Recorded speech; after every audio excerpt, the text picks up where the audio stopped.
Hi, my name's Tom. This is Eugene. We're here today to talk to you about the chatbot that changed our world. So this is the story of our adventure over the last couple of years about the chatbot that we've built called Sandy and how that's influenced and impacted the business that we work at, Loveholidays.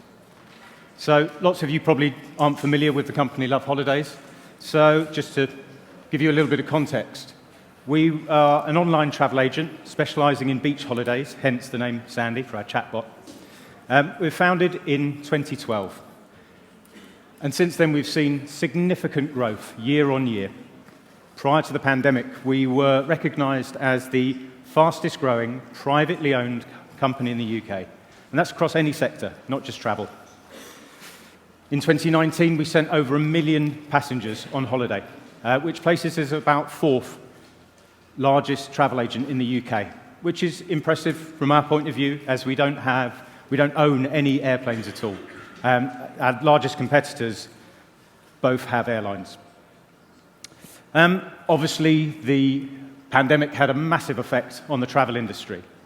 But since travel has resumed, we've seen customers return in unprecedented numbers.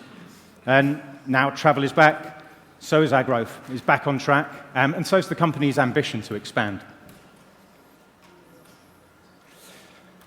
Eugene and I have worked together for several years and across several different online businesses. We've always managed the technology for contact centers, but within the IT teams, so they've always been slightly separate from the rest of the business. We've been on a personal mission to improve customer experience. And we felt that a way to achieve that would be to bring the contact center closer to the digital experience, combining traditional channels with digital channels and involving software engineers. We knew that being able to integrate a configurable contact center with the company data that we have would present loads of opportunities. We'd be able to automate some of the simpler tasks and free up the human agents, giving them more time to concentrate on emotive tasks that require a human touch. It would also mean that we could provide an effortless, personalized customer experience. So the travel industry has a slightly different context cycle to other industries. You may book a holiday a year in advance and then have various different contact points throughout that cycle. So you may want to add luggage, change your passenger name, change your hotel, find out your booking details just before you travel. So we felt that by having a contact center that we could configure to our exact needs, that was deeply linked to the company and customer data, that we would be able to immediately identify a customer as they contact us and know exactly who they are, why they're contacting us, and exactly be able to present them with the exact information that they require at that time. Or indeed, just adapt very quickly to the changing customer needs. As I said, Eugene and I have worked together for several years, and we've worked together in lots of different tech companies. So we were really familiar with agile environments where we would have the ability to build quickly and iterate really quickly. But we couldn't apply that to the telco platforms that we were working with. We'd become really frustrated with the slow release cycles, and they just weren't keeping up with our ambition. So one of the attractive reasons for moving to Loveholidays was that the telephone contract was up for renewal.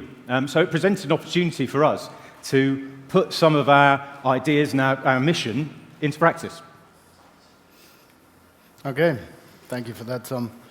So yeah, it sounds kind of insane to say Tom and I picked a company because a phone system contract was expiring. That's exactly what we did. And we actually got started at Loveholidays and immediately introduced a new configurable contact center, one of the world's leading with Twilio. I don't know how much you guys know about Twilio, but it's something that's so native to software engineers that within days we saw our teams, actually software engineers, willing to get involved in a contact center and thinking about how they could change the customer experience. It was enlightening. It was brilliant. We suddenly brought a contact center that had been separate into the main part of our engineering cycle. And in terms of timing, I don't think we could have been much luckier. It sounds a bit strange because I'm about to say the pandemic hit, but the pandemic appeared within days of us making this move to this new contact center platform. And honestly, if we hadn't have made the move to a new contact center platform, I'm not sure we could have coped with the pandemic. So travel is used to disruption. We've had big volcanoes go off, big ash clouds. We have airlines go bankrupt reasonably routinely and leave customers stranded all over the world. But the pandemic was on a different scale. It just rewrote the way a travel company has to work. So we normally see about 6% of our customers need an agent-led support after they buy our product. Just 6%. It's a fairly well-developed industry. People just book a holiday and go. But actually, after the pandemic, 100% of our customers wanted to speak to us. They suddenly wanted their money back. To give you some sort of context of a British consumer, we buy 3 really expensive products. So we buy a house, top one. We buy a car, which we love. And then we buy a holiday, which we feel really well connected to. So all of these customers wanting to contact us. Our demand grew about 2,500% overnight, right? Literally one day to the next. It was insane. But for me and Tom, it's kind of exciting. There we were, having found the perfect company, new technology. We'd sold this story. We can solve customer problems with automation, with this deeply ingrained contact center, deeply ingrained in our data. And there we were, able to build it to solve a crisis. We put on, well, as Twilio had done them, our coding gloves, and actually got started very quickly building this completely automated support process. So a customer could contact us there was no need to queue. Twilio could offer us a huge breadth of service, so literally thousands of customers could call in a single second, and we'd be able to connect them all. No need to wait, no need to understand them. And then just with the entry of a few of their booking details, then a few personal details to authenticate them to make sure we're talking to the right person, we could put them into the refund cycle. We could confirm our regulator are very specific about the information we give people around refunds, but we could confirm the type of refund they were getting, the volume of the refund they would get, and the terms and conditions of how that refund would work. Brilliant. Thousands of customers used it every day.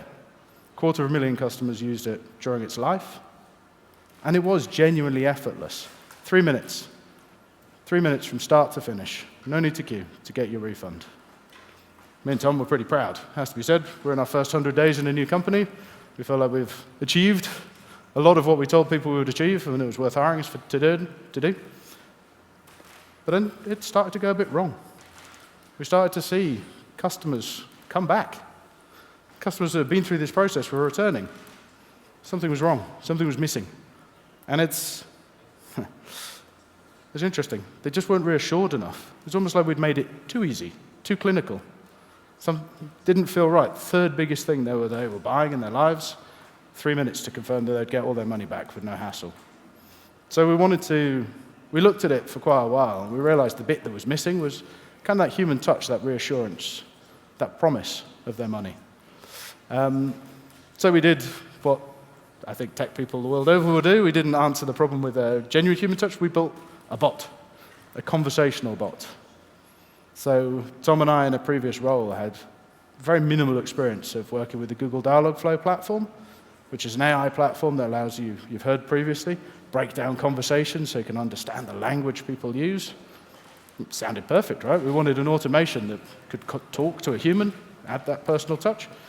So we tried it. We tried to build this bot. And honestly, like Tom and I didn't have a great depth of skill. We were stretching a bit to build this. So we started with a very simple claim. Like, can we help 5% of our customers? Just 5%, not queue, and get that reassurance. We started to build just for that simple task. And we kind of, over time, we put the technology live, and we started very much like Phil. I was struck by Phil's story that it's very similar to ours. We just asked one question: how can we help? We didn't offer any help. We just put people through to agents. But then when we saw groupings of how people talked to us about what they wanted to know, we actually started to write responses to those customers. And as those responses started to evolve, what me and Tom realized is our technology approach of iteration wasn't really going to be needed in this project. Like, dialogue flows are made products by somebody else, but what we needed to evolve was the conversation itself, the structure of language, the tone, the nature in which you talk to people needs so much work to get it perfect in these AIs. So we iterated our language. We put a lot of effort into it. And it worked. It's the 5% mark that we set ourselves actually fell fairly quickly. We passed 5% in the first couple of weeks. And growth continued. And much to mine and Tom's surprise, we had actually found something, an approach with the technology that really genuinely added to people. But we didn't want to lose what we'd learned. So automation, pure, basic automation, knowledge, lacked something. So we knew our chatbot needed this knowledge, but it also needed something else. So we invested in knowledge. We taught I don't know if this translates to a Spanish audience. In Britain, last year was possibly the weirdest year of travel ever. We had what we called a traffic light system, where it was kind of maybe you could go to certain countries. It was just really peculiar. So we taught our chatbot about this. We also taught our chatbot about every other kind of question a customer may come in and ask them, which was great, but we went further than that. We tried to teach our chatbot social skills. We thought that human conversation doesn't come from just knowing everything. In fact, we've all had that conversation with a person who knows everything. It's not necessarily a high-value conversation. In fact, sometimes you want to run away from that person. So we spent a lot of time connecting a chatbot and our technology to our booking systems, to our CRM, to everything we knew about the customer, so we could have context. So instead of saying, hello, how can I help today, the very first thing based on a person's details was greeting a person by name, talking to them about their booking as they go on holiday to Italy, talking to them about the flight provider they had chosen to go to Italy with, talking to them about their hotel, not a generic hotel. And all these skills coming together with an understanding of time as well. Lots of automations don't understand time. So they won't talk to you as like, oh, you've just booked a holiday, or, oh, you're on your holiday. The way you respond to somebody should be different in those two scenarios. So invested, two areas, knowledge and social skills. Social skills for a bot. Still entertains me somewhat. Yeah, bit by bit we've seen Sandy grow. And actually we're now very successful with Sandy. We deal with over half of all customer requests at Loveholidays through automation. And we, very much like Phil, ask every single interaction for feedback, and we're going to share some of it with you at the end, that me and Tom just pulled out on the day we made this presentation. And it's overwhelmingly positive. So we really hit something that worked, grew up to that halfway mark. And the thing we observed, which we never really set out to do, we just set out to help, to make an easy customer experience, was when you got it right, the right balance of knowledge and those social skills, people took it as the voice of our company. No longer were we offering advice in a text format to people, but we were definitively telling them, Loveholidays say this is the right choice. And it was very, very powerful with our customers. So, Sandy makes some friends. This is odd for a bot. I'll see what I can do to entertain with this one. We're a very small team. So we're a fairly big company and a very ambitious company. There is Tom, there is me, and there's a woman called Juliana. We build the bots. That's it. We don't have anybody else working with us. Quite interesting, quite a challenge. But we learned something. Building this very first bot, AI is powerful. AI is a complete game changer for us as a business, and it's a force multiplier. Like, we'd never believed that we could help half of our customers when we started this adventure. So why give up? Why change your style? If you found something to win, go with it. So we actually introduced more bots into our ecosystem. So we have a bot that manages our queuing environment that actually will allow customers no longer to have to queue. It just acts on their behalf. Even can interact with our agents at the first part in the queue, but its main point is to bring people back just before the agents connect to them, saving them that effort of waiting.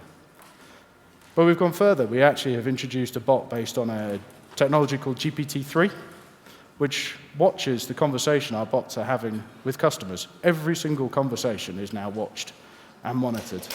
So we can learn. Does another volcano go off? Is there a problem in the airport in Italy that you're going to? Maybe. But we need to learn that really quick so we can be out there on the front foot helping customers. We want to make it truly effortless, not just for routine things, but for everything our customers have to go through. So now we have a bot watching for conversational anomaly, watching for trend change in those conversations. And it's helped us. There's no way Tom and I and Juliana could consume that much information to help our customers, but with another AI in the mix, we're there, we're good, it's working. And we don't think we're done. We think there's another friend to introduce Sandy to. We actually want to build a bot that will watch the bot watching for anomalies and write scripts. So when we see a new anomaly, when that volcano goes off and when that airport in Italy has problems, a new AI will write us the responses. We talked about the value of a personal response. Writing a single response for a thing and repeating it to a customer is about the least personal thing we could do. It's really patronizing. So actually having an AI that can produce dozens of responses to a single problem, that helps us on that mission for personalization. So we're going to have a whole ecosystem of bots by the time we've done. Maybe we'll have slightly more than 3 of us as well, Tom. Hopefully. At this point, I'm going to sort of take you on an interesting turn of our story, something me and Tom never really set out to achieve. But handling half our customers gives Sandy a lot of power. She knows our customers inside out. And it starts to inform the business. The first team to turn to Sandy for help was our contact center. You're all familiar with sort of marking contacts with dispositions by agents. We don't do that anymore. Our contact center asks us to shift and ask Sandy to mark each content. What was the customer actually talking about? Because it's more accurate, it's quicker, saves the agent some time. Also, she never rests, she never stops. It's a bit like the Terminator. She's always there for our customers. So she understands the true demand profile. When do customers actually talk to a travel company? Turns out it's a very well-defined demand curve. It's not the one we thought it was. And when do they talk about certain things in their booking cycle? We can now learn all that from a bot. So it helps us plan a better contact center. It helps the human side of our contact center to be there in the right number with the right skills at the right time for our customers. But we had a little missing bit as we started on this. As we got more questions from the business about what can Sandy do to help us, we'd never built a voice bot. With only 3 of us, we weren't that ambitious. We didn't go and start with voice. Now we have a voice bot. It's not to the standard Phil showed you. Phil's is quite advanced. We're at that first stage, that first iteration. Our voice bot says, how can I help? But we've realized there's a whole value in that we never planned for, which is that understanding customer. So we're very happy with that voice bot as it is. Don't have plans to evolve it at the moment. Just going to leave it where it is. This journey kind of continued. This oddity continued. So past the contact center, we actually started to get every department, and even our CEO, asking us, what does your chatbot know about customers? What's going on with this situation? What does Sandy know? Very peculiar questions. And Tom and I couldn't keep up with demand, so we actually evolved our chatbot at this point to have a data model running behind it, a way of representing to the business everything that our chatbot had learned about the customers and learned about our industry. We call it Why Customers Contact Us, WCCU. It's a BI tool that is now the sort of respected foundation of everything in the post-booking experience of our company. To the point I'm a director at the company, and we have this sort of multi-year strategy of how to reinvent the company as we enter our 11th year. And this data model is at the heart of that. So it's multiple teams across multiple years where we're investing millions of pounds, now driven on a model that came out of a chatbot. Feels absurd, actually, when we were planning to say this publicly. I was wondering if it's the right story to tell, but it's genuinely our path. So we've changed a business through a chatbot, not just through helping customers, but through helping ourselves, which is amazing. And it's gone kind of one stage further that we realized our whole concept of, I don't know where you guys sit in sort of thinking about how customers contact us, but we used to talk about omni-channel and offering people the channel of choice, and people should talk to us however they want. Turns out it doesn't really work. Just adds stress to customers, what we've learned. They actually ask you on 3 different channels because they just want to solve their problem. So now we've changed. Sandy's told us something better to do, which is actually listen to the context of the customer. Offer them choice. You heard Phil say the same thing, which is if something is complex or emotive, move them to a human. So we actually offer not just humans in live chat, our chatbot will actually say to somebody, talk to us, here's a phone number. We don't advertise our phone number on our website, you can't find it on Google. But our chatbot freely gives it out in those complex cases. So it's completely changed our approach to channel and our strategy around that. Sandy isn't done though, as much as she's already a very high-performing individual in the organization, driving strategy, helping over half of our customers. Apparently that's not enough. Now, Tom and I have evolved somewhat. There is just 3 of us on the chatbot. We're part of a bigger organization that we've reformed that's building all of the post-booking digital experience. So we have designers, we have product people, we have a lot of software engineers, and we're all working to build this entire ecosystem for the customer. And right there, in the lead, is Sandy.